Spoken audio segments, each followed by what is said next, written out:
जय श्री राम, जय माता की। माँ काली का हवन कैसे करें?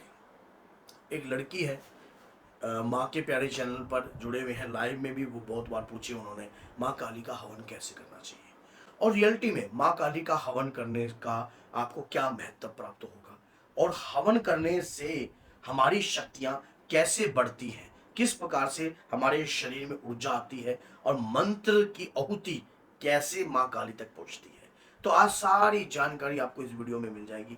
अगर वीडियो आपको अच्छी लगती है तो लाइक करना, चैनल को सब्सक्राइब करना। अगर आप माँ काली के भक्त हो तो 10 लोगों तक इस वीडियो को जरूर शेयर करना। मैं तो 10 कह रहा हूँ, आप जितने तक के शेयर कर सकते हो ताकि वो भी इस चीज का बेनिफिट उठा सके। देखिए, माँ काली की पूजा अगर आप अपने घर में कर रहे हो, कहते हैं कि माँ काली की पूजा अगर अभी नवरात्रि में आपने रखी है तो उसका हवन भी बनता है, और हवन करने से बेनिफिट, माँ काली का हवन जो है हमें शनिवार के दिन जो है करना चाहिए। शनिवार के दिन करना चाहिए। अभी नवरात्रि में तो आप पर डे भी कर सकते हो, और वैसे आपको कभी भी करना हो तो शनिवार को करना चाहिए। अष्टमी पे आप कर सकते हो, काली अष्टमी पर आप कर सकते हो। तो क्या सामग्री होनी चाहिए माँ काली के हवन में?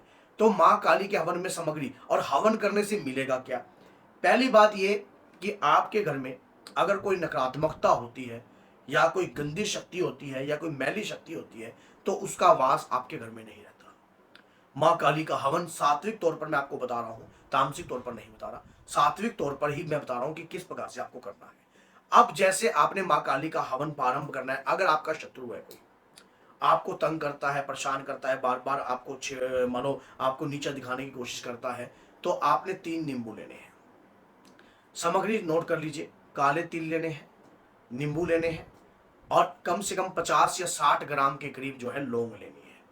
और उस दौरान मोटी इलायची लेनी है आपने, शमी की लकड़ी लेनी है, नवग्रह लकड़ी लेनी है, और गुल्लड़ की लकड़ी लेनी है, और गुल्लड़ की लकड़ी ले लेना। और ये लकड़ियां लेकर एक गाय का उपला ले लेना, और पान के पत्ते लेने हैं आपने कम से कम 7 या 5।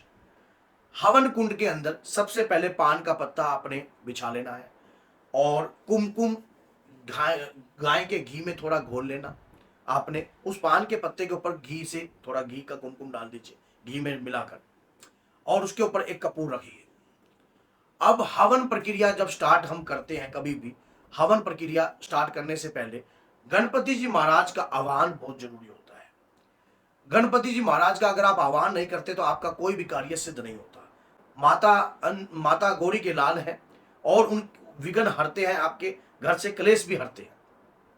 गणपति जी महाराज का आह्वान कीजिए, आह्वान करके बाबा से प्रार्थना कीजिए कि गणपति जी महाराज आइए और मेरे कार्य को मंगल कीजिए। अगर आप गुप्त नवरात्रि में हवन कर रहे हो तो, और मुझे, आप रिद्धि सिद्धि के स्वामी हो, मुझे सिद्धि प्रदान कीजिए। अगर मुझे सिद्धि प्रदान दीजिए प्रभु, मैं जन कल्याण का कार्य करना चाहती हूँ, या करना चाहता हूँ। अब आपने क्या करना है, गणपति जी महाराज का आह्वान किया, बालाजी महाराज का ध्यान किया, हनुमान जी का हवन का। जब आप पान का पत्ता रखोगे, उसकी जो नोक है पान के पत्ते की, वो आपकी तरफ होनी चाहिए, और पीछे की डंडी जो है देवी की तरफ होनी चाहिए। 3 पत्ते लिए हैं, या 5 पत्ते लिए हैं, या 7 पत्ते लिए हैं, उन पर आपने 3 पत्तों पर भोग तैयार कर दीजिए। 2-2 पेड़े रख दीजिए, 2-2 पेड़े रख दीजिए। हवन सामग्री आपको मैंने बता दी, लौंग और एक मोटी इलायची। जितनी लौंग है उतनी मोटी इलायची छोटे साइज की ले लेना, और उस दौरान हवन प्रारंभ कर दीजिए। हवन प्रारंभ करने के बाद जो है आपने हवन के अंदर एक मोटी इलायची और 2 लौंग। मंत्र क्या है? मंत्र है ओम क्लीम कालिकाय नमः, ओम क्लीम कालिकाय नमः, ओम क्लीम कालिकाय। मंत्र से आप जाप प्रारंभ कर सकते हो। जब आप जाप प्रारंभ करते हो, मंत्र का जाप करते हो, आपके ऊपर आपके देवता की कृपा होती है। आपके देवता की कृपा होती है। आपके घर में जितनी भी नकारात्मकता होती है, जैसी भी नकारात्मकता होती है, सब की सब जो है दूर भागने लगती है माँ काली का हवन करने से। और काले तिल थोड़े से ले लेना साथ में, ये लेकर आपने उसके दौरान हवन सामग्री भी थोड़ी मिक्स कर सकते हो। जो लौंग और इलायची का जो आपने भोग देना है, वो अपने ऊपर से इस प्रकार से वार कर भी दे सकते हो। इस प्रकार से वार कभी ओम क्लीम कालिकाय नमः, ओम क्लीम कालिकाय नमः, ऐसे स्वाहा जरूर बोलना है, तब जाकर जो है नकारात्मकता आपसे दूर भागती है। इस प्रकार की हवन भी कीजिए, आपको लाभ मिलेगा, नेगेटिविटी आपके घर से दूर भागेगी।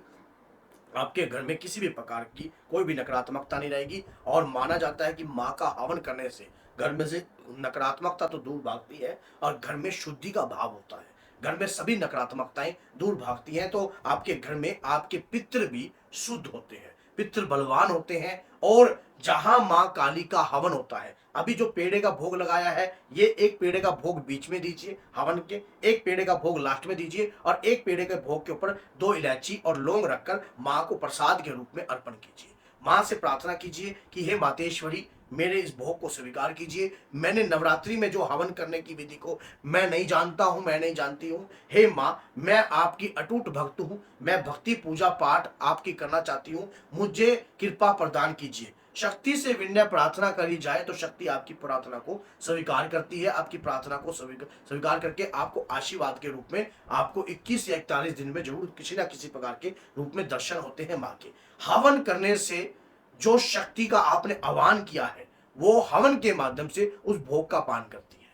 तो हवन करने से आपको लाभ ही प्रदान होगा, नुकसान आपका कुछ नहीं होगा, बेनिफिट ही आपको होगा।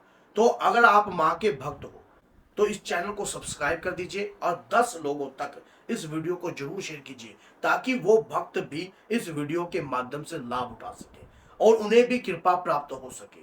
क्योंकि अगर आप लगातार माँ काली की पूजा कर रहे हो तो एक बात याद रखना, कोई और भक्त भी तो माँ काली की पूजा कर रहा होगा। अगर किसी भक्त ने मैंने ये सात्विक तौर पे बताया है। अब नींबू की बात रहेगी, नींबू का क्या करना है, नींबू का उतारा कर कर आप अपने ऊपर से भी कहीं डाल सकते हो, खाली जगह पर थोड़ा सा कुमकुम लगाकर नींबू के ऊपर 3 लौंग उसमें घुसेड़ कर अपने ऊपर से, अगर घर में कोई रोगी बीमार कोई भी है, या फिर एक नींबू का आप जो है 4 टुकड़ों में काटकर हवन में भी दे सकते हो। और एक नींबू को आपने सामग्री में आपने छिड़क देना है, आधे नींबू को, और आधा नींबू जो है छोड़ देना है कहीं भी ऐसे ही। तो ये जो है ये प्रक्रिया सात्विक तौर पर मैंने आपको बताई है। अगर आप ऐसा करते हो आपको लाभ प्रदान होता है, नकारात्मकताएं दूर भागती हैं, घर में सुख शांति का भाव उत्पन्न होता है। एक बार जब आप ये करना प्रारंभ करोगे, शुरुआती समय में थोड़ा सा औखा लगेगा, लेकिन बाद में आपको खुद एक आनंद आएगा कि मैंने जो काम किया है उससे मुझे कृपा प्रदान हुई। जय श्री बालाजी महाराज, जय माता दी।